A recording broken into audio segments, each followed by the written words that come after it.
Oi, eu sou o Michael. Eu sou a Larissa. Melânia. Fernanda. Nós somos da PUC Goiás e nós vamos falar sobre controle das cheias.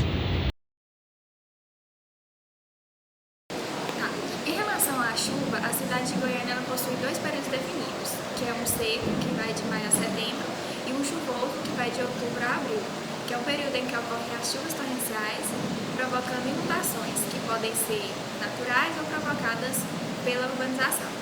As naturais, elas ocorrem devido aos cursos de água ocuparem o seu leito maior, decorrente das fortes chuvas e da conformação topográfica das bacias hidrográficas. As provocadas pela urbanização são devido à impermeabilização do solo por meio de telhados, asfaltos, calçadas e pátios cimentados.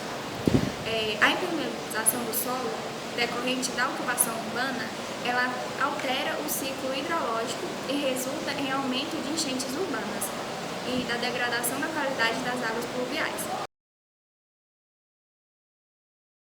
Enchentes é constante. É uma cena que se repete todos os anos. Rios e córregos transbordando, a água na enxurrada invadindo casas e comércios, carros e motos sendo levados pela força da água e até vidas perdidas devido à enchente. Tudo isso é consequência de um sistema ineficiente de microdrenagem somado à ocupação de áreas de preservação permanente ao redor dos rios. Um estudo do IFG, do Instituto Federal de Goiás, mostrou que aproximadamente 50% da área de preservação permanente no Ribeirão Anicuns está ocupada atualmente. São aproximadamente 192 mil hectares de área que deveria ser de matas naturais, preservando a permeabilidade do solo e evitando as enchentes. Esse exemplo nos mostra que, além do sistema de micro e macro drenagem bem dimensionado e mantido em boas condições, é necessário preservar também as matas ao redor dos rios, que funcionam também como sistema como redes de macrodrenagem.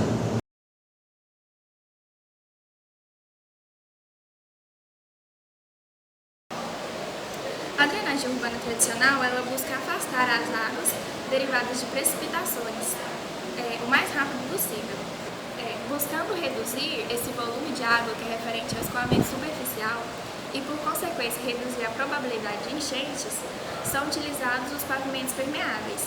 Esses pavimentos eles são definidos como sendo aqueles que possuem espaços livres em sua estrutura por onde a água pode escoar, podendo se infiltrar no solo ou ser transportada através de um sistema auxiliar de drenagem. Tipos de pavimentos permeáveis: bloco maciço vazado. Mistura de agregado fino com cimento Portland ou outro tipo de cimento é vazado e preenchido com grama ou areia. Concreto permeável. Bloco de concreto poroso. Bloco maciço. Mistura de agregado fino com cimento Portland. Pavimento poroso. Placa de concreto poroso produzido com agregado médio e grosso, como cascalho, brita ou resíduo de construção civil. Geocélulas. Mais resistentes que os blocos de concreto vazado são estruturas de plástico formando uma rede com espaços vazios, que devem ser preenchidos com grama, brita ou areia.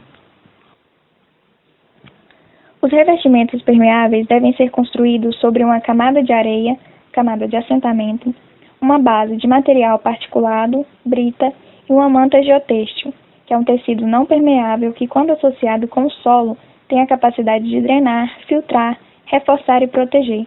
É uma manta opcional. Os revestimentos permeáveis servem apenas de conduto rápido para a água pluvial chegar à base de areia e brita. A camada de brita tem função de reservatório. Sua profundidade é fator determinante na capacidade de armazenamento do pavimento. A camada de areia exerce função niveladora para o assentamento dos revestimentos permeáveis, e a manta geotêxtil previne o preenchimento dos poros.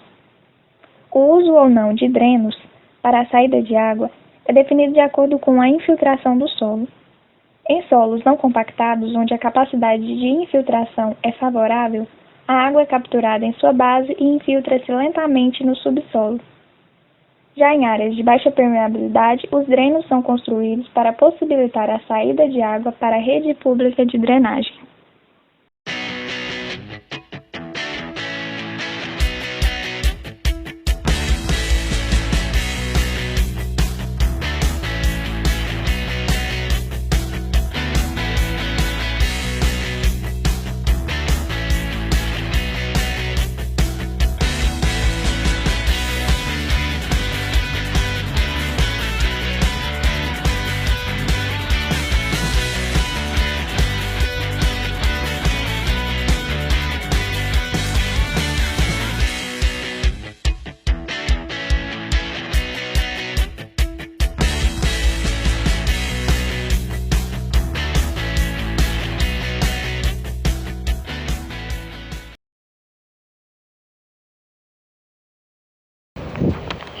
sistemas de drenagem urbana se englobam em dois subsistemas principais características, que é o que? A microdrenagem e a macrodrenagem.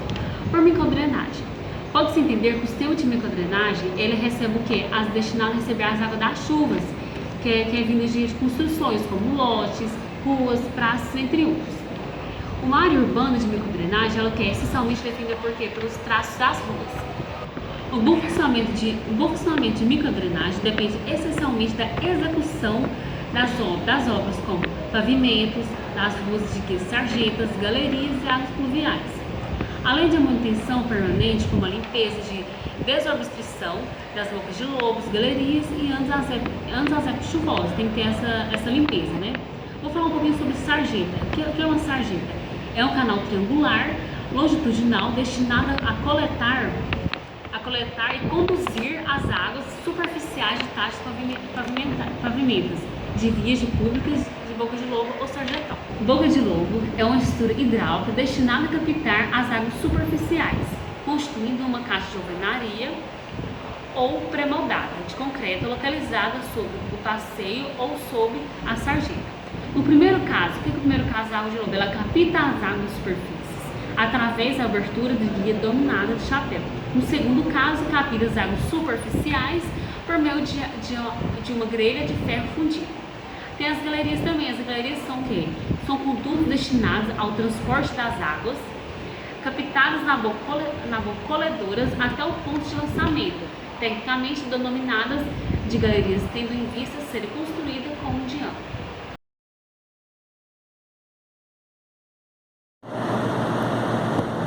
Falando de macrodrenagem, em definição, ela é o conjunto de ações estruturais e não estruturais destinada a controlar cheias, para evitar inundações e suas consequências, com o objetivo de minimizar riscos e prejuízos em áreas de extensão significativa causadas por cheia com período de retorno relativamente grande. Como, por exemplo, rios, córregos, galerias de grande porte, lagos. A macrodrenagem conduz as águas captadas pela drenagem primária, dando prosseguimento ao escoamento dos deflúvios oriundos das ruas, sarjetas, valas e galerias. Microdrenagem. Falando de córrego, o córrego do Botafogo, situado na região central do estado de Goiás, é um bom exemplo do sistema de macrodrenagem na cidade, onde sua construção deveria auxiliar no controle das cheias. Porém, pela falta de manutenção, crescimento populacional e sua construção em via de intenso trânsito fez com que esse córrego tornasse um grande exemplo de rede deficiente de drenagem. Para o controle das cheias, a macrodrenagem pode contribuir ao realizar obras como retificação e ampliação das seções de canais naturais, construção de canais artificiais, galerias de grandes dimensões.